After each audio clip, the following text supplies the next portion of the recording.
In this special Terra Santa news, in the first place, the news of 2019 regarding the Holy Land and the Church. An occasion to remember our services and images published throughout the year. An unprecedented number of pilgrims and tourists from all over the world visited the Holy Land in 2019. The apostolic journey of Pope Francis to the United Arab Emirates.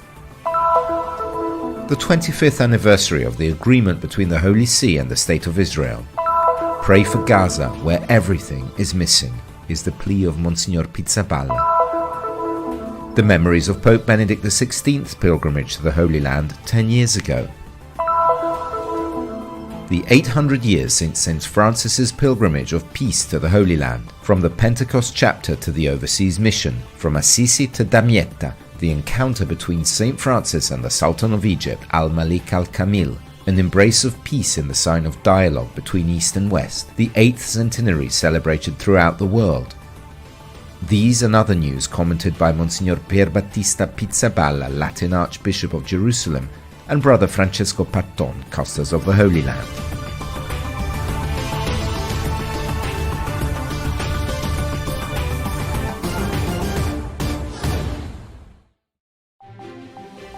An unprecedented number of pilgrims and tourists from all over the world have visited the Holy Land this year. Israeli and Palestinian Ministry of Tourism numbers indicate a new record.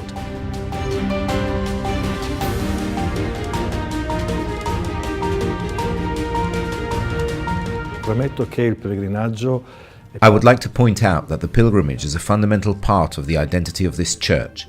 This church has always received pilgrims, so when pilgrims come here, they become an integral part of our church.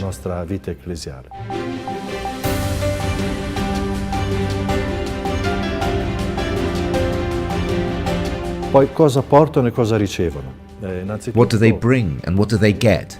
First of all, I hope that it will be a good experience of faith for them, because the pilgrimage is first and foremost in the footsteps of Jesus. It is a bond that the Universal Church makes with the Church of the Holy Land. They also bring concrete opportunities for work.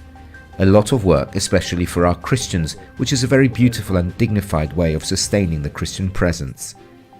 Let us say that it is a very important and very beautiful context.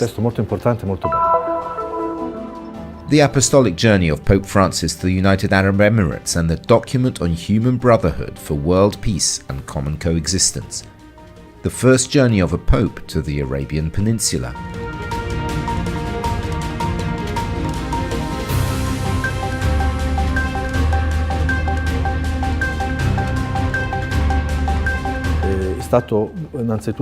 It was first and foremost important that we also meet in a context of great division throughout the Middle East, where the religious element is so crucial. At least 130,000 Catholics living in the Emirates attended Mass at the Zayed Sports City Stadium in Abu Dhabi. It was very important that for the first time a Mass was celebrated publicly, with 130,000 Christians present in that region. We know that there are millions of Christian foreign workers in that region. This is also an important and not a given passage. Another important gesture was the joint declaration and the document on human brotherhood for world peace and common coexistence. E poi il documento in sé. Il documento è coraggioso. Molti lo possono contestare, quello che si vuole, ma The document is bold. Many can challenge it, certainly. Everything can be improved, but it is bold because it is the first time that a Christian Catholic authority such as the Pope and an Islamic authority make a common document. And they say something important and strong, first of all to the Muslim community in the Middle East. They are saying that Christians are not a minority, they are not foreigners, they are an integral part of the life of their country. This gesture is very important because it marks a perspective for the future in a context of accusations, of contrast. Di civiltà, di conflitto di civiltà, questo gesto insieme è molto importante perché segna una prospettiva per il futuro. An encounter based on mutual respect, on the dialogue between faithful and, I would say, on the need to build relationships of friendship between different faiths.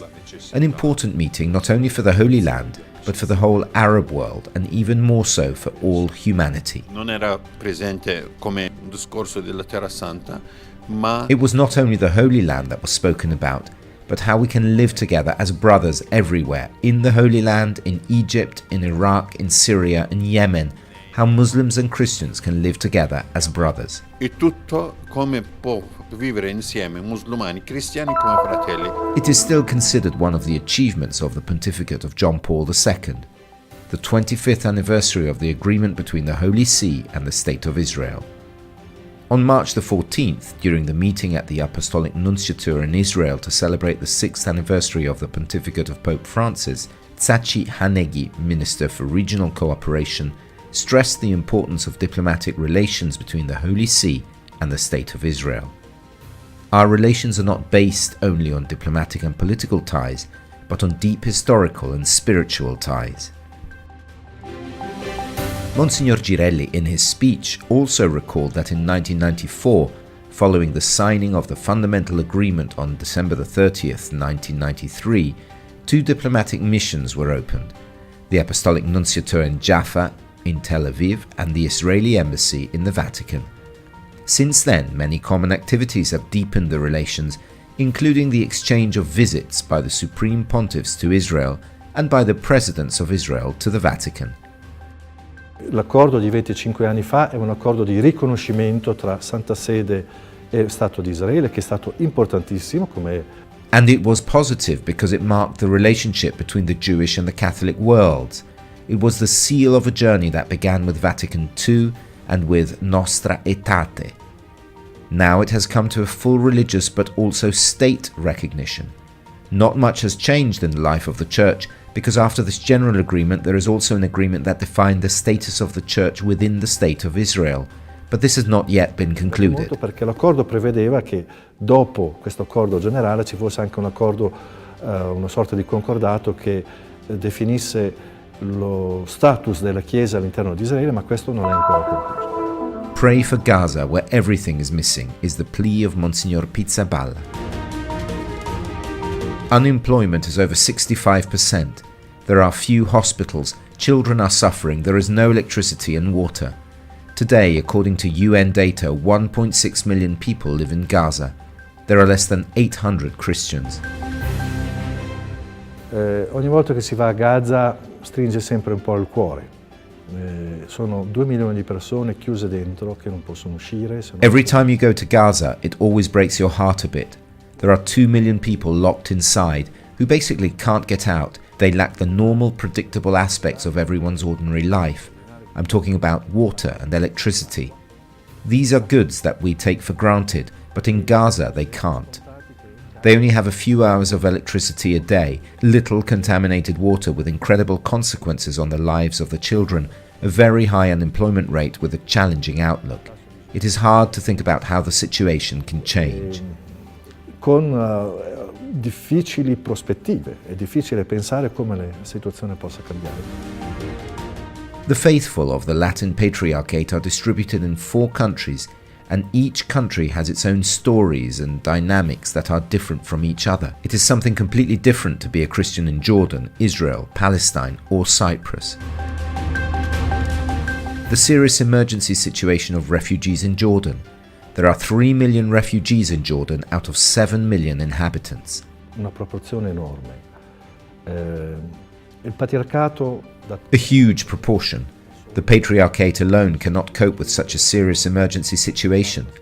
The Patriarchate does everything it can. We have identified a few emergencies. The first one is the school. One of the problems of the refugees, the children of these refugees, is that they haven't been in school for years. The first thing we have done is to make our facilities available. The Patriarchate has more than 20 schools in Jordan. Therefore, in the morning, schools welcome the Jordanians, in the afternoon, the Syrians, the Iraqis. There is the school for Syrians, for Iraqis with the support of Caritas and of many other institutions. But this does not solve all the problems.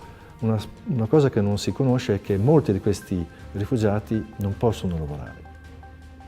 And then the other aspect is to create opportunities for work. One thing that is unknown is that many of these refugees cannot work.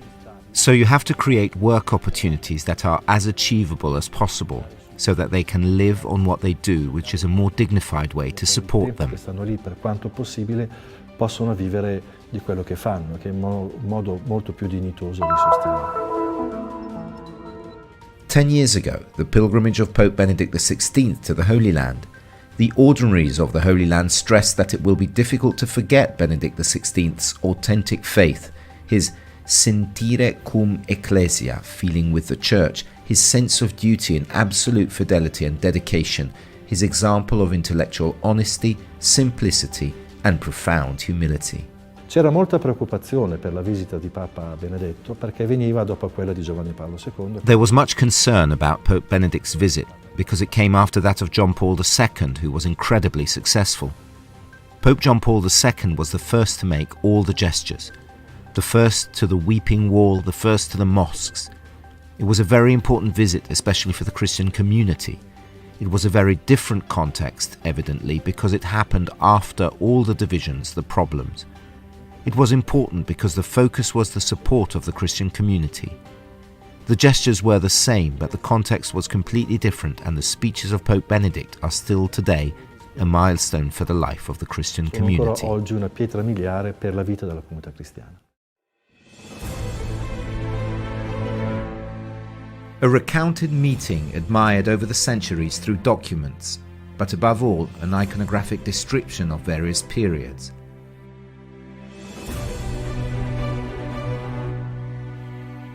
At the Pentecost chapter of 2017, the friars decided to go overseas.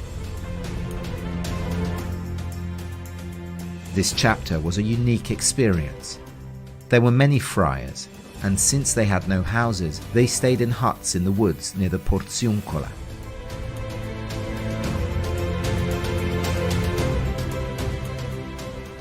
The order was now a few thousand friars, and it was growing. In the chapter, the missionary expeditions were decided.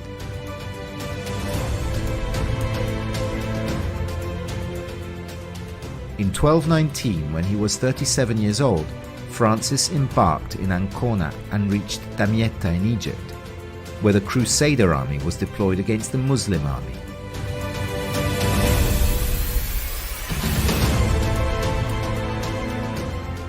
He manages to meet the Sultan. He can talk to him. And he also manages to get back safe and sound, indeed bringing with him gifts that showed a sense of Oriental hospitality and perhaps even a safe conduct to visit the holy places.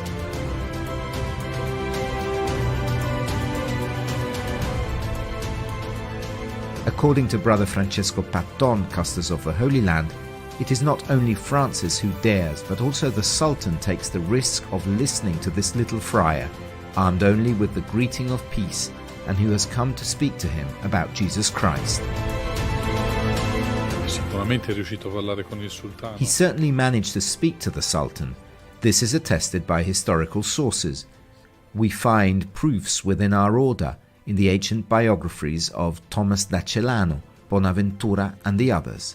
And it is attested by the chronicles of the Crusaders, particularly in the Chronicle of Ernul, which for me is also the most beautiful story. It tells us how Francis goes to the Sultan and how he talks to him. It is also attested by Bishop Giacomo da Vitry, who was the Bishop of Acre, who was present at the Fifth Crusade. He speaks of this meeting both in his letters and in the Western Chronicles. Basically, what is evident is that Francis goes to the Sultan to announce the word of God. Francesco va dal sultano per annunciare la parola di Dio.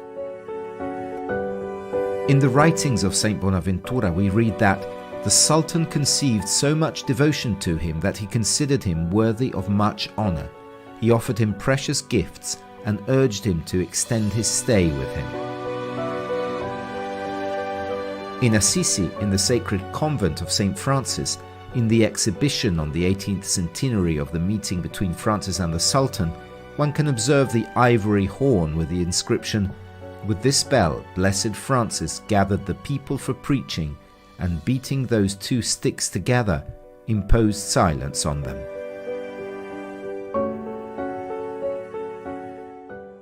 Quest'anno per me è stato un lungo pellegrinaggio. This year has been a long pilgrimage for me because, on the occasion of the 8th centenary of the pilgrimage of St. Francis to the Holy Land, I received many invitations from many countries around the world. This meant travelling a lot to tell about this encounter. I must say that the thing that surprised me the most was to see the interest in this meeting. Not only interest from our Franciscan or Christian circles, but also interest in the Muslim circles. Interesse da parte dei nostri ambienti francescani o cristiani, ma anche vedere l'interesse per questo incontro negli stessi ambienti musulmani. Penso al grande incontro che abbiamo. I am thinking of the great meeting we experienced in Damietta, the place of the meeting between St. Francis and the Sultan, at the University of Al-Zahar in Cairo, where the involvement of the Muslim world was very, very strong. 800 years after Francis's pilgrimage of peace to the Holy Land, the Franciscans gathered with the Christian and Islamic authorities of Egypt to celebrate the meeting of the Saint of Assisi with the Sultan Malik al-Kamil. 8 centuries later, Francis, as the Pope observed, remains a prophecy for the whole of humanity. He who had gone unarmed in the time of the Crusades, only with the gospel in his hand. On Friday, March the 1st, the first pilgrimage occurred at the same places of the meeting in Damietta, north of Cairo, on the shores of the Mediterranean Sea, at the intersection with the Nile.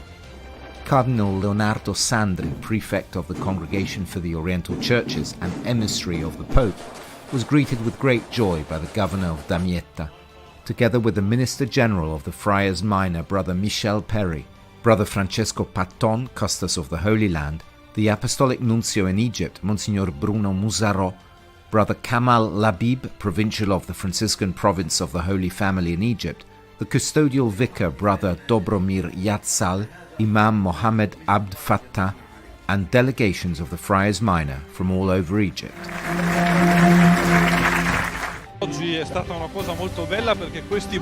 Today was a very beautiful event because these children staged the meeting of St. Francis with the Sultan. Therefore, I hope that by staging it, they have understood the value of that encounter and that they will become true peacemakers.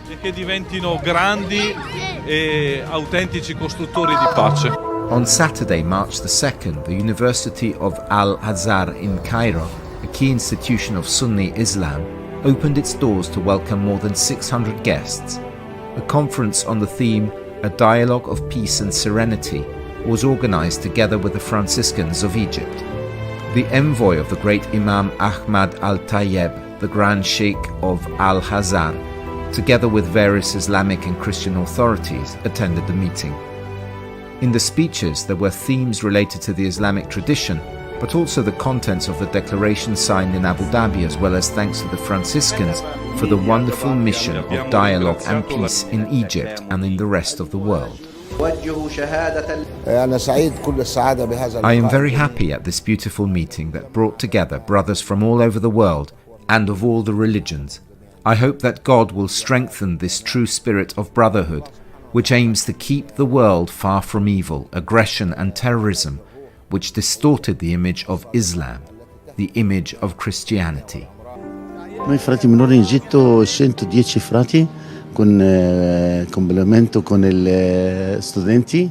There are 110 friars in Egypt, 17 schools, 28 cloisters, 22 parishes between Copts and Latins, with different activities throughout the year. Parrocchie copte, parrocchie latine, abbiamo tante attività durante l'anno, tanti convegni, facciamo almeno 10 convegni all'anno. We have at least 10 conferences a year. We have clinics and orphanages. Many friars are young. We have a lot of space and a lot of work. Thank God we have room to serve not only the province, but the whole church. Ringraziamo il Signore perché c'è lo spazio di servire non soltanto la provincia, anche servire per tutta la Chiesa.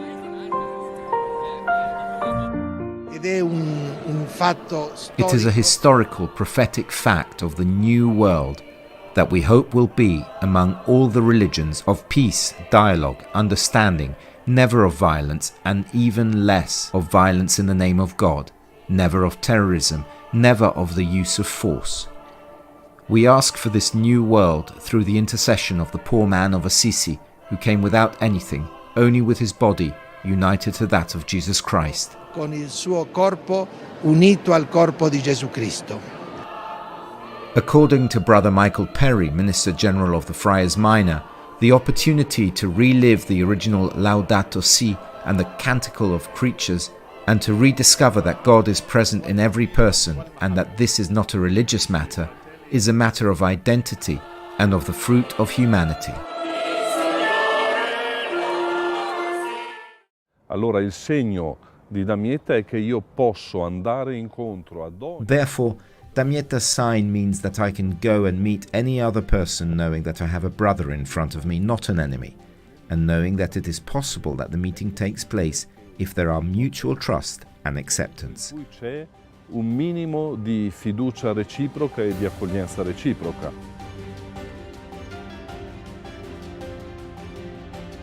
From Damietta to all over the world, the Franciscan family of Brazil celebrated 800 years in Sao Paulo.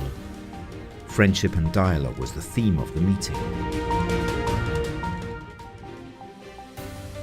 The friars of Sri Lanka, Pakistan and India met at the Chameleon Pastoral Center in Bangkok, Thailand, to reflect on the Franciscan missionary charism and how this charism can be effectively transmitted to the rest of the region. Slovenia, scientific conference on the 800 years since the meeting between St. Francis and the Sultan. Dialogue Committee meets in Istanbul.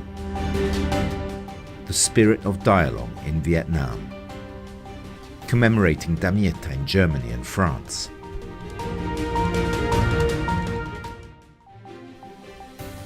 At the beginning of October in Tripoli, Lebanon, young Christians and Muslims gathered in the city's Franciscan convent to discuss the contents of the document on universal brotherhood. This was followed by a conference attended by scholars and representatives of both regions, including Tripoli's Mufti Malik al-Char, who spoke about brotherhood and possible ways to develop mutual relations between Christians and Muslims around the world. The day ended with a moment of celebration.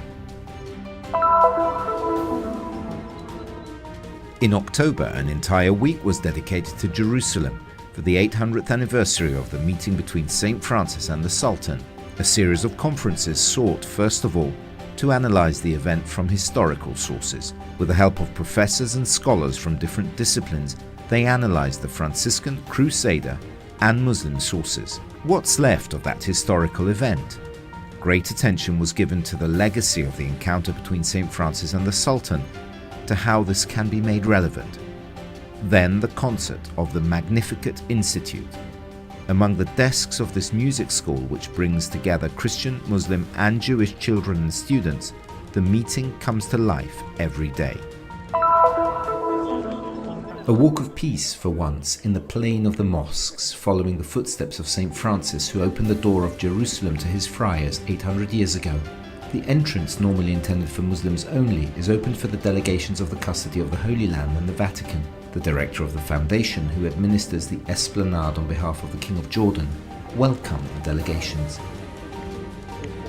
The visit starts from one of the most sacred places of Islam, the rock on which Muhammad climbed to heaven overlooked by the Great Golden Dome, the place of worship and preaching in the esplanade for millions of Muslims, is the equally majestic Mosque Al-Aqsa.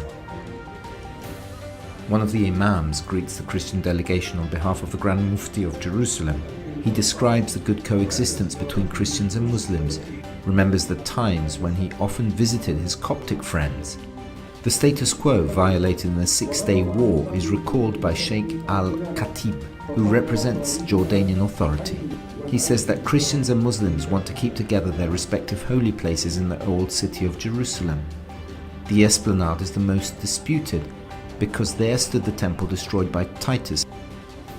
The visit to Al-Aqsa is a sign of friendship towards Muslims and also an opportunity to reaffirm, stresses Cardinal Sandri, the full right of worship for the faithful of the three faiths in Jerusalem. To the Muslim professor who asks for accounts of the Crusades, the prefect of the Eastern Churches replies that history must be studied in the context in which it took place. Of course, no one would have thought of crusading today, In the year 2000, the Holy Father John Paul II asked for forgiveness for the crusade. The visit ends with a souvenir photo as a sign of a dialogue that it is not simple but increasingly necessary. This day allowed us to continue in the style of St. Francis, which is the style of seeking at all costs the meeting. And I think it is also the demonstration that when an encounter is desired, then the meeting takes place. Ecco, io direi anzitutto che l'ottavo centenario non è chiuso, perché Francesco venne in Terra Santa. First of all, the 8th centenary is not finished because Francis came to the Holy Land between 1219 and 1220. After coming to the Holy Land, he returned to Italy quickly in 1220. 1220 is the year of the martyrdom of the first 5 friars in Morocco. For me, the 8th centenary is not finished. It is still open, and above all, it must not end. But we must also continue with all those indications that Francis gave us after he finished his pilgrimage to the Holy Land and returned to Italy. I hope that the centenary will continue. Terra Santa ed è rientrato in Italia. Io spero che il centenario continui attraverso i suoi frutti. From July the 7th to the 15th, the Friars Minor of the Custody of the Holy Land met at the convent of St. Saviour in Jerusalem for the Intermediate Chapter 2019. The main topics were the holy places and the region of St. Paul, Lebanon, Jordan and Syria. Siamo una parte della custodia di Terra Santa. We are a part of the custody of the Holy Land. The chapter has given it very strong attention because, as we all know, there are many problems. Not only the conflict in Syria, but also everything that it generates in nearby countries, Lebanon and Jordan. Anche vicini in Libano e in Giordania.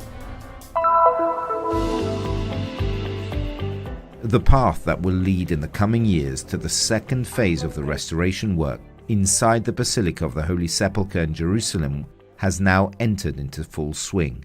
2 Italian realities are currently involved in the long phase of the preliminary study. The Foundation Centro per la Conservazione e il Restauro dei Beni Culturali, La Venaria Reale in Turin, in collaboration with the Department of Science and Antiquity of the University La Sapienza in Rome. The aim is also to understand exactly what is under the stone floor. It is also an important ecumenical laboratory since everything is based on an agreement between the 3 Christian communities that are custodians of the Holy Sepulchre: Latin, Greek Orthodox and Armenian. It's Christmas in Bethlehem. It was a long day of celebration in the city, with hundreds of people along the streets waiting for the parade of scout groups and the arrival of the Apostolic Administrator of the Latin Patriarchate of Jerusalem, Bishop Pierbattista Pizzaballa. Then the preparation of the Grotto of the Nativity and the Midnight Mass, with the deposition of the statue of the child Jesus in the manger. Senza una speranza grande non faremo mai nulla. Without great hope, we will never do anything in life. Great hope must be born in our hearts. If we do not have it, we will always be waiting for someone else to come and save us. He will come. He has already come. But this strong desire in our hearts will push us to bring the salvation that we have experienced in real life. La salvezza che noi abbiamo sperimentato.